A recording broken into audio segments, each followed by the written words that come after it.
Olá! Hoje a gente vai estar falando sobre o incidente em Dyatlov Pass.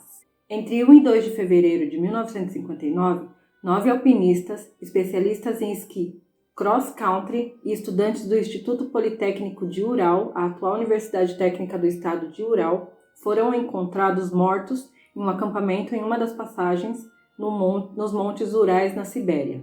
O local recebeu o nome de Passagem Dyatlov, ou Dyatlov Pass, em homenagem ao líder do grupo, e ficou fechado para alpinistas por 3 anos. Os jovens que foram acampar nesse local eram Igor Dyatlov, que tinha 23 anos e era líder do grupo. Ele era aluno do 5º ano de engenharia de rádio. Igor era um jovem talentoso e projetou e construiu um rádio durante o 2º ano e o utilizou em expedições nas montanhas Sayan em 1956. Ele também fez um pequeno fogão que usava desde 1958 e levou para a Montanha dos Mortos. Ele era descrito como pensativo e nunca tomava decisões às pressas. Dyatlov era um dos atletas mais experientes do grupo e traçou a rota da viagem. Kolmogorova tinha 24 anos e era do 4º ano de engenharia de rádio.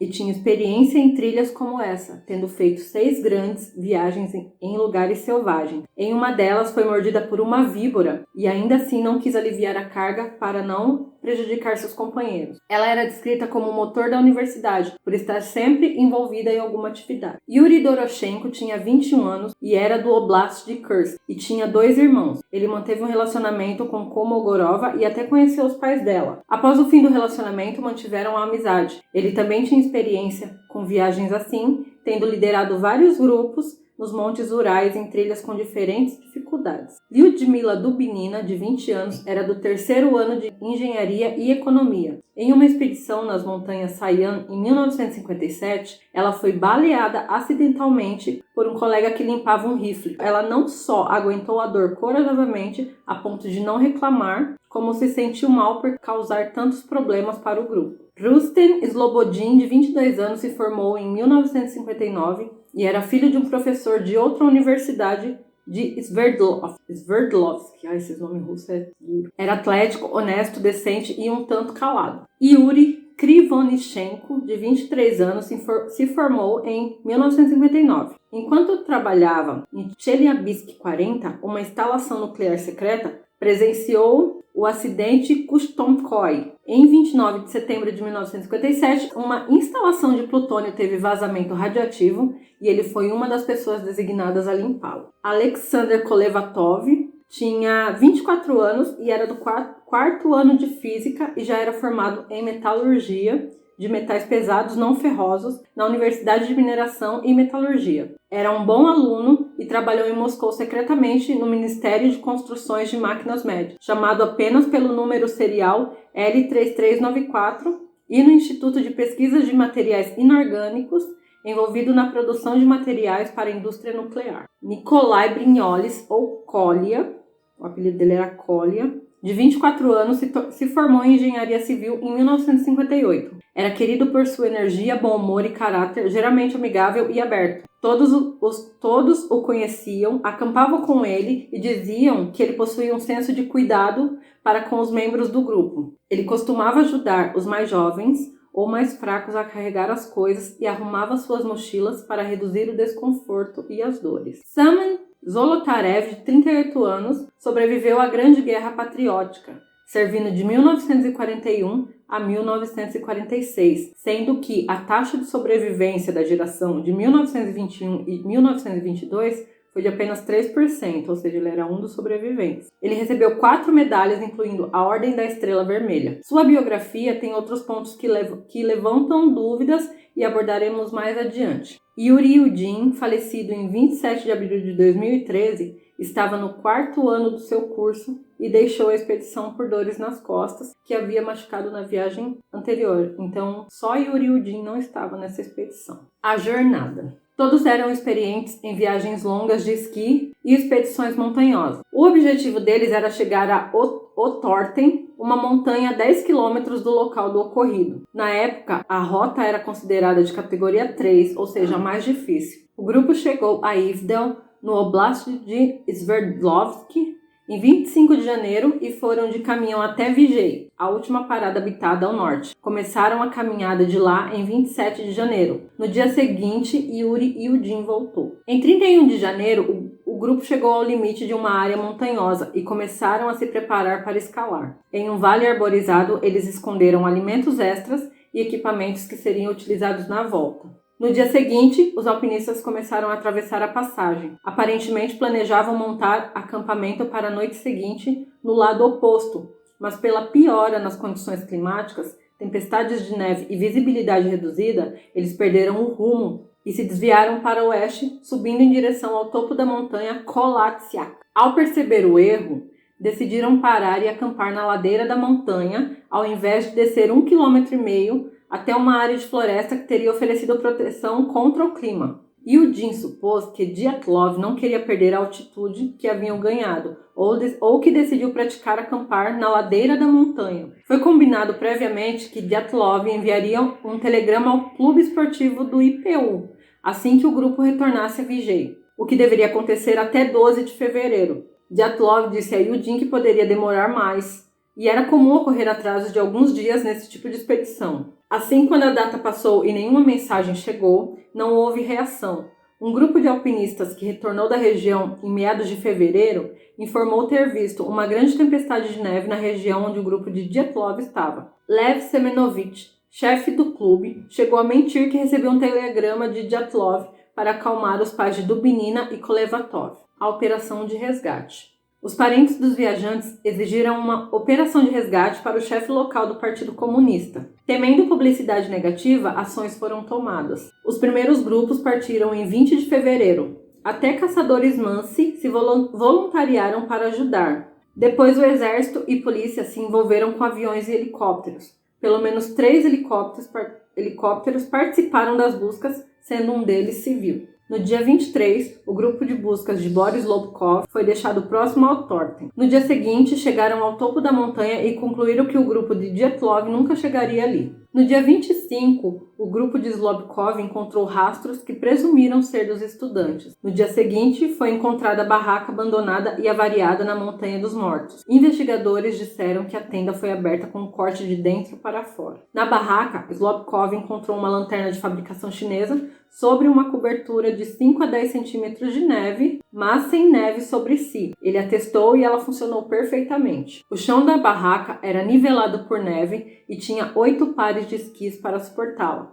A tenda estava esticada pelos pontos e fixada por cordas. No chão foram encontradas 9 mochilas com vários itens pessoais, como casacos, capas de chuva, 9 pares de sapatos, calças masculinas, 3 pares de botas, casacos de pele, meias, gorros, capas de esqui, utensílios, baldes, o forno construído por Dyatlov, um machado, uma serra, biscoitos distribuídos em 2 bolsas, leite condensado, açúcar concentrado, cadernos, um itinerário, 3 câmeras e acessórios fotográficos, documentos e muitos outros itens pequenos. Como não esperavam encontrar os estudantes mortos, não houve grande preocupação em preservar e registrar as pegadas no local. Julgando pelos relatos do grupo de buscas e do fotógrafo que fez as imagens após a chegada do grupo, havia uma cadeia de 8 ou 9 pegadas deixadas por pessoas diferentes com meias, um único sapato e descalço. Elas puderam ser seguidas, descendo a ladeira e chegando à margem de um bosque próximo no lado oposto da passagem, 1,5 km a nordeste, mas depois de 500 metros, elas estavam cobertas por neve. Nativos Mansi se juntaram ao grupo, assim como Egor Nevolin, operador de rádio. Às 18 horas, informaram por rádio as descobertas e o IPU respondeu que um grande grupo seria levado de helicóptero até o local, com 2 barracas militares grandes. Um detetive e o coronel Ortyukov também se uniriam ao grupo. Várias pessoas começaram a fazer o jantar nessas barracas militares, enquanto o resto tentava encontrar pista. No jantar, Slobkov propôs um brinde à saúde dos amigos e expressou esperança em encontrá-los logo. Um dos locais, Ivan Pashin, estava menos otimista e sugeriu que deveriam brindar pelos mortos.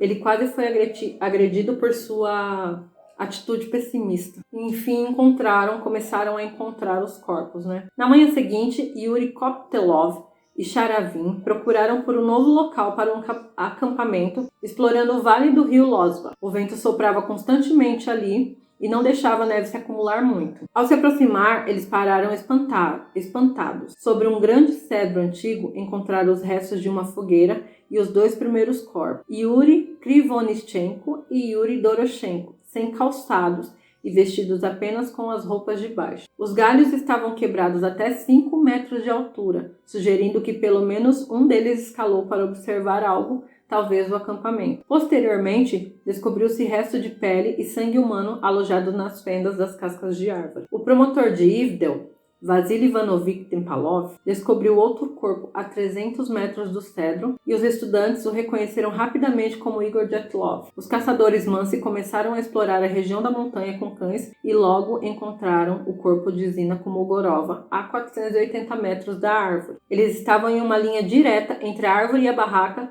e a posição dos corpos indicava que estavam tentando voltar para a tenda. Enquanto isso, os objetos eram removidos da barraca sem nenhuma ordem. Os estudantes simplesmente removeram os objetos e tentaram organizar os pertences por dono. Podemos entender o desejo deles de devolver os pertences à família, às famílias, né? Mas isso prejudicou as pesquisas. Apenas poucos relatos das pessoas que tomaram essas ações e alguns são conflitantes. Na semana seguinte foi encontrada outra lanterna chinesa no vale do rio Losva. As baterias estavam gastas, mas ela estava com a chave na posição ligada. O corpo de Slobodin foi encontrado na linha entre o cedro e a barraca em 5 de março. Ele esteve entre Dyatlov e Kolmogorova e era o único que estava relativamente quente ao cair. O calor de sua cabeça derreteu a neve próxima, que congelou novamente o seu corpo. Os outros 4 membros foram encontrados em 4 de maio sobre 4 metros de neve em um barranco floresta dentro, a 75 metros da árvore. Estes 4 estavam melhor vestidos que os outros, havendo sinais que os que morreram primeiro cederam as roupas a eles. Zolotarev estava vestindo o casaco de pele falsa e o gorro de dubnina, enquanto que os pés dela estavam envoltos em um pedaço das calças de lã de Krivonichenko. Ainda não está totalmente claro se eles caíram em uma garganta ou se cavaram um buraco para se abrigar do vento. Galhos de cedro estavam dispostos de forma a minimizar o contato das pessoas com a neve. Nos galhos haviam roupas retiradas dos corpos que foram encontrados na árvore. Ferimento. O inquérito legal começou imediatamente após o achado dos primeiros 5 corpos. Exames médicos não revelaram ferimentos que pudessem ter levado às mortes e concluiu-se que todos morreram de hipotermia. Slobodin tinha uma pequena fratura no crânio, mas não foi considerada fatal. O exame dos 4 corpos encontrados em maio mudaram o cenário. 3 tinham ferimentos fatais. Brignoles tinha grande dano no crânio. Dubnina e Zolotarev possuíam grandes fraturas no peito. Segundo o Dr. Boris, a força necessária para causar tais danos teria sido extremamente forte comparada à de um acidente automobilístico. Notavelmente, os corpos não tinham ferimentos externos, como se tivessem sido atingidos por um alto nível de pressão. Dubnina estava sem a língua. Inicialmente houve especulações sobre o povo indígena Mansi ter atacado e assassinado o grupo por terem invadido suas terras, mas a investigação indicou que a natureza das mortes não suportava a tese. Os corpos foram encontrados apenas vestidos parcialmente. Alguns tinham apenas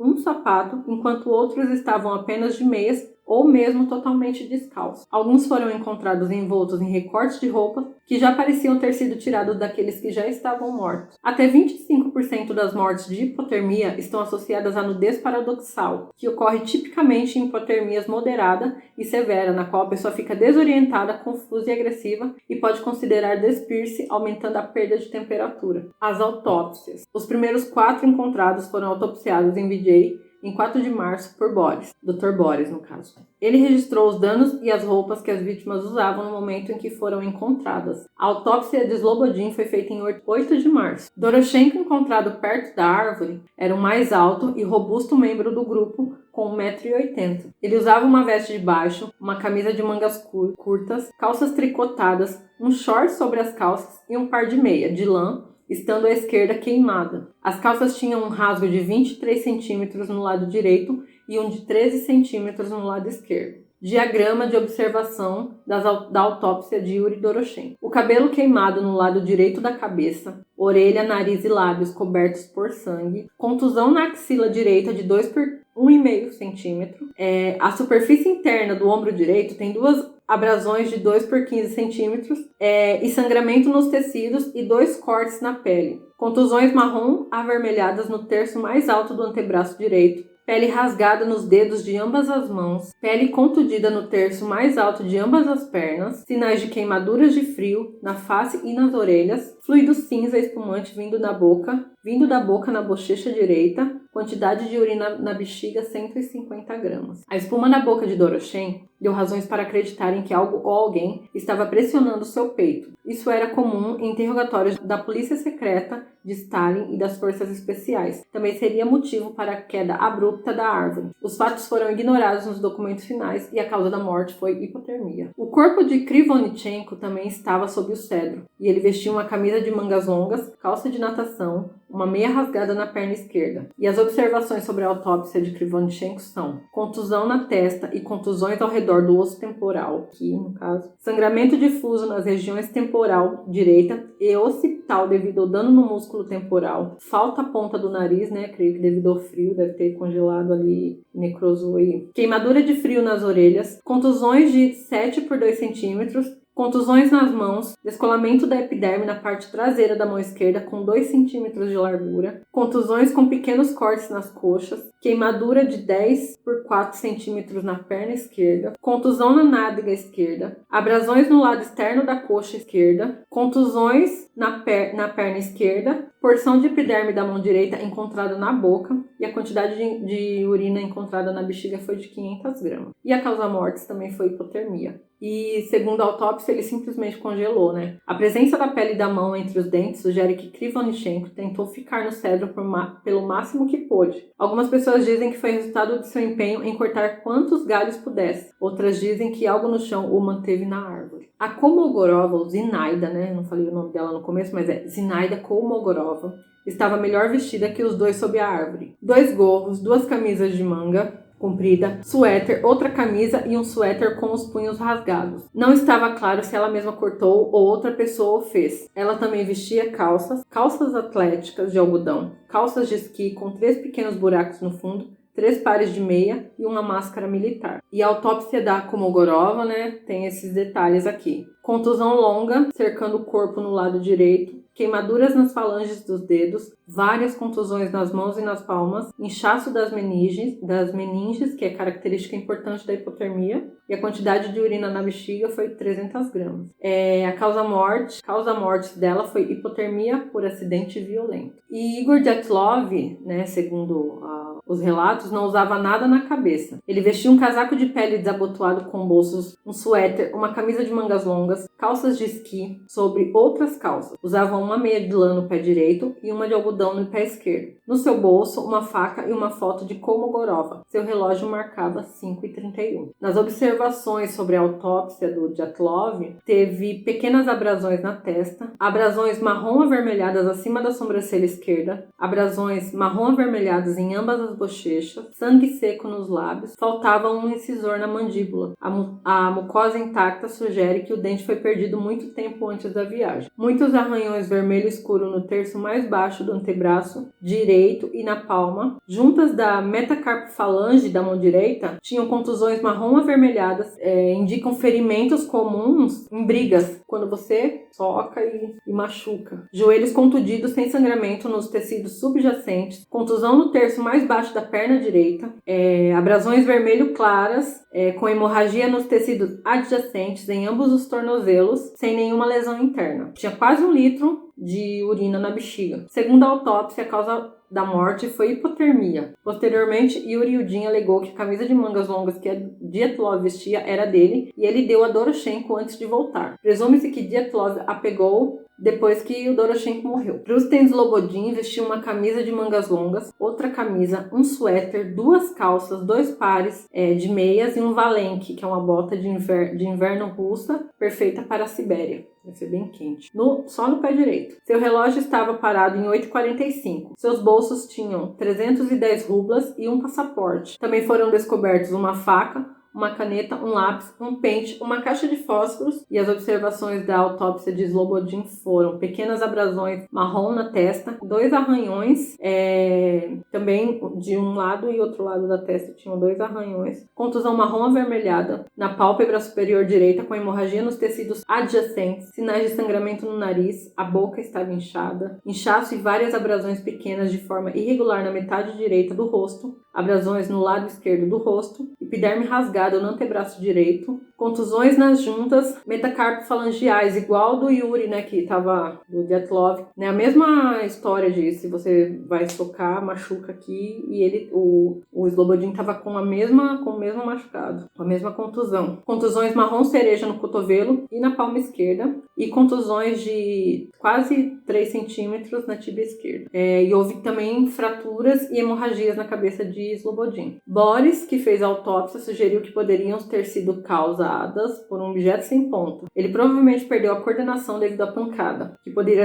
acelerar sua morte por hipotermia. A previsão é cautelosa, colocando a hipotermia como causa-morte e as contusões e arranhões no seu último minuto de agonia. Ainda não está claro como ele machucou o exterior das mãos e das pernas. Quando uma pessoa cai, mesmo em estado irracional, geralmente é a palma que sofre mais. A pessoa cai. Lesões na cabeça são menos comuns, principalmente bilaterais. É comum ferir a face e os lados da cabeça, mas não a parte posterior. O cadáver de Slobodin mostra o oposto. Seus padrões de ferimento são o contrário do que deveríamos ver em um homem com hipotermia nos últimos minutos de sua vida. É possível que ele tenha caído várias vezes batendo o rosto enquanto descia a montanha, conseguindo bater os lados da cabeça. Você consegue imaginar um jovem em boa forma física, acostumado a viagens pesadas, passando por isso. Difícil, né? Os outros 4 corpos foram examinados em 9 de maio de 1959. Dubinina vestia um gorro, uma camisa de mangas curtas, uma de mangas compridas, 2 suéteres, roupas de baixo, meias longas, 2 pares de meia, estando o externo danificado por fogo e rasgado, meias quentes, né? Ela estava bem aquecida.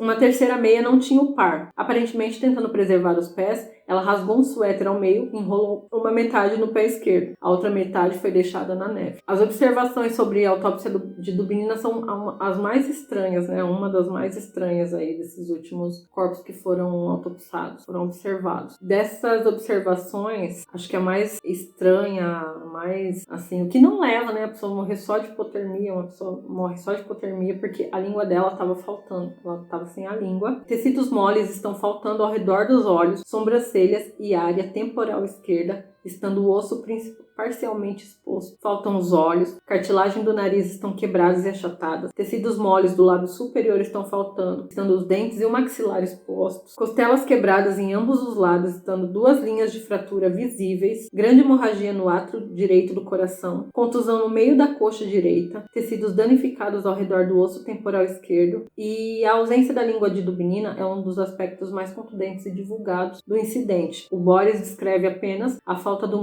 músculo hipoglossal e do chão da boca, sem explicações, teorias ou condições dos tecidos adjacentes. Os corpos examinados anteriormente tiveram um relatório pouco mais detalhado e não há explicação para um relatório mais vago. É mencionado também que o estômago dela continha cerca de 100 gramas de sangue coagulado, o que indica que o coração de Dubinina estava batendo e seu sangue fluindo enquanto a língua era retirada. Ela pode ter engolido tudo isso de sangue. A causa da morte é atribuída como hemorragia no átrio direito, fraturas múltiplas na costela e hemorragia interna. Descartaram a parte da hipotermia, né? Porque não dava nem pra colocar hipotermia. Ela morreu depois que ela foi ser congelada. O corpo de Zolotarev foi encontrado com 2 gorros, um cachecol, uma camisa de mangas curtas, uma de mangas longas, um suéter escuro e um casaco com 2 botões de cima desabotoados. Vestia também roupas de baixo, 2 calças, calça de esqui, um par de meias e um par de sapatos de couro feito à mão conhecidos como burca. Não seria o suficiente para mantê-lo aquecido por muito tempo, mas como estava na toca, seria o bastante para mantê-lo vivo. Algumas pessoas defenderiam a ideia de que não foi o frio o responsável por sua morte. Ele possuía jornais, algumas moedas, uma bússola e alguns outros itens. Em seu pescoço estava pendurada uma câmera que não é vista em outras fotos. Para Yuri Yudin, isso foi apenas surpresa. Ele achava que o grupo tinha apenas 4 câmeras que foram encontradas na barraca. Infelizmente, o gelo derreteu e entrou água no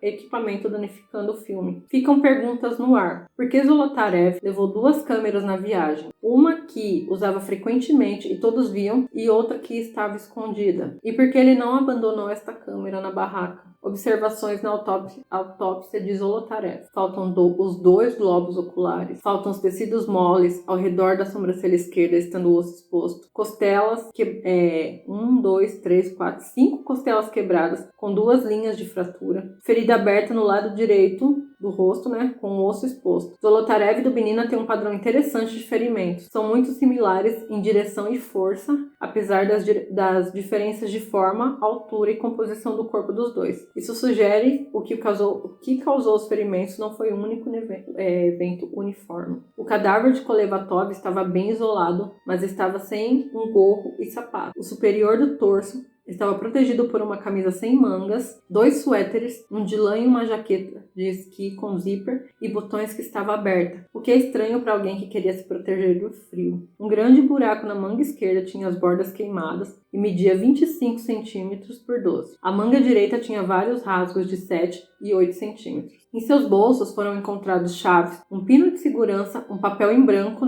talvez para registrar esses acontecimentos ou os pensamentos, e 2 pacotes de pílula, soda e codeína. A parte baixa do corpo tinha shorts, calças leves, calça de esqui e calças de lona. Dos bolsos foram retirados uma caixa de fósforo encharcada. Seus pés tinham meias caseiras com sinais de queimaduras. O pé direito também estava vestido com uma meia leve sob uma de lã. O pé direito tinha 3 meias similares. Foi encontrada uma bandagem em seu tornozelo esquerdo, mas o kit de primeiros socorros do grupo estava na barraca. Observações na autópsia do Kolevatov. Faltam tecidos moles e sobrancelhas ao redor dos olhos, estando o osso exposto. Nariz quebrado, ferida aberta atrás da orelha, pescoço deformado, hemorragia difusa nos tecidos subjacentes do joelho esquerdo, maceração, que é a pele amolecida e esbranquiçada, macetada, nos pés e dedos das mãos, que indica exposição consistente do tecido vivo à umidade. A cobertura geral da pele era cinza esverdeada com matiz roxa.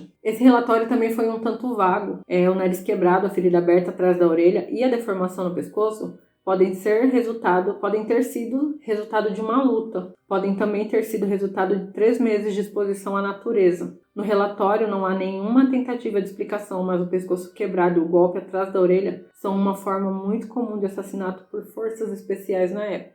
Brignoles estava bem protegido do frio siberiano. Foi sugerido que ele e Zolotarev estavam fora da barraca quando o ataque começou. Isso explicaria o motivo dos dois estarem calçados e bem vestidos. Ele vestia um gorro de pele, um gorro caseiro, de lã, uma camisa, um suéter de lã ao contrário e um casaco de pele de carneiro. Luvas de lã, 3 moedas, um pente e vários pedaços de papel foram encontrados no bolso direito. Vestia também roupas de baixo, calça de moletom e de esqui, meias de lã feitas à mão e um par de valenque. Em seu pulso esquerdo havia 2 relógios, um parado em 8h14 e o outro em 8h39. Manchas cadavéricas foram encontradas nas costas, pescoço e braço. Observação da autópsia de Brignoles. Fraturas múltiplas no osso temporal com extensões aos ossos frontais e esfenoide. Contusão no lábio superior, no lado esquerdo. Hemorragia no baixo antebraço. Fraturas no crânio. E quando Lev Ivanov interrogou oficialmente o Dr. Boris sobre o ferimento desta vítima, houve o seguinte diálogo. Ele disse que poderia ter causado os ferimentos que Nikolai sofreu. E o Dr. Boris disse, ele pode ter sido jogado da altura de um homem adulto, pode ter escorregado e caído. Porém, as fraturas cada vez mais profundas na base do crânio sugerem que os ferimentos dele são similares aos de uma vítima que foi jogada com grande velocidade e força de um carro se movendo rapidamente. Poderíamos presumir que ele foi atingido por uma rocha que era portada por outro homem? E, neste caso, veríamos danos a tecidos moles e não vemos isso nesse corpo, Foi o que o Dr. Boris falou pro final. E o Dr. Boris excluiu a queda acidental da rocha como possível causa das fraturas tão incomuns, Alguns teorizaram que a forma das fraturas poderiam ter origem na pressão aplicada durante uma avalanche teria atingido o grupo enquanto dormiam na barraca. Se o jovem dormisse com a cabeça sobre uma câmera, o súbito aumento da pressão deixaria marcas em sua cabeça, mas a forma das fraturas provavelmente seria outra. Além disso, haveria uma grande hemorragia e ele ficaria incapacitado de se locomover sozinho para deixar a tenda. Não havia sinais de arrasto de pessoas na neve, as pegadas sugerem que todos saíram andando com os próprios pés, ou seja, a avalanche ia carregar todo mundo. E ali não aconteceu, tinha pegado até um certo local. E mesmo sair correndo, você acha que você não consegue correr de uma avalanche, né? Então tá bem confuso isso aí. O último acampamento do grupo estava localizado diretamente entre o cosmódromo de Baikonur, de onde a União Soviética lançava mísseis R-7, e Chiornaya Guba, no arquipélago de Novaya Zemlya, que era um importante local de testes de armas nucleares soviéticas. Havia também o míssil R-12, que ainda estava sendo testado. Segundo uma teoria, né, já que não há absolutamente certeza de que a preservação das pegadas no local, um grupo de forças especiais soviéticas se livrou de algumas testemunhas no incidente. É óbvio que os engenheiros e militares soviéticos não queriam que suas falhas fossem ditas aos quatro ventos. Além disso, Sverdlovsk estava cercada de unidades de foguetes antiaéreos. Por boa parte dos anos 50, os soviéticos não tinham defesas contra os aviões espiões dos Estados Unidos. O primeiro sucesso nesse sentido ocorreu em maio de 1960, quando foguetes soviéticos abateram um avião espião U-2 pilotado por Francis Gary Powers, 67 quilômetros a oeste de Sverdlovsk. Alguns relatórios sugerem que haviam muita sucata metálica na área. 2 calças e um suéter eram altamente radioativos. Yuri Kuntsevich, na época com 12 anos, esteve em 5 funerais dos alpinistas e lembra-se de que as peles tinham um bronzeado marrom profundo. Várias outras pessoas, incluindo familiares, relataram uma coloração anômala nos corpos das vítimas. Aqui vemos indícios a favor da teoria do teste de armamento, na qual um míssil nuclear sendo testado pode ter saído da trajetória e caído na passagem de Dyatlov. A teoria também envolve um elaborado trabalho de acobertamento feito pelas autoridades soviéticas. No campo mais sobrenatural, há quem especule o envolvimento de aliens ou de criaturas míticas como os Yetis, né, os famosos pé grande. Em 2014, uma equipe de TV fuçou o caso e sugeriu que o culpado seria um Yeti. A principal evidência era uma fotografia recuperada do filme de uma das câmeras que mostrava uma figura com aparência símia, parecendo um gorila, um macaco, né, grande. Mas poderia ser um humano desfocado. O veredito final foi que os alpinistas morreram por causa de uma força natural incontrolável, né? Entrou essa questão da avalanche mesmo. O inquérito foi fechado oficialmente em maio de 1959 por ausência da parte culpada. E os documentos foram enviados para um arquivo secreto. Bom, gente, lendo, escutando tudo isso, né? O que vocês sugerem que tenha sido a causa dessa morte, né? Tanta coisa, pode ter sido mesmo a avalanche, mas a avalanche carrega todo mundo, né? Estranho que tinha pegadas no local.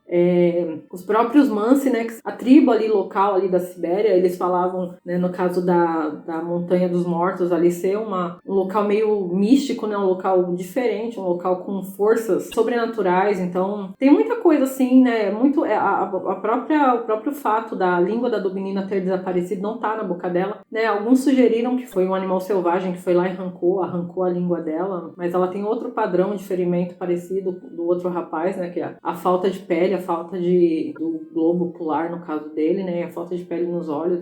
Muita coisa que sugere muita coisa e pouca especulação sobre essas coisas, né? Colocaram como hipotermia, quase todas as mortes ali foi hipotermia, e eu queria saber a opinião de vocês. Muito obrigada para quem assistiu e até a próxima.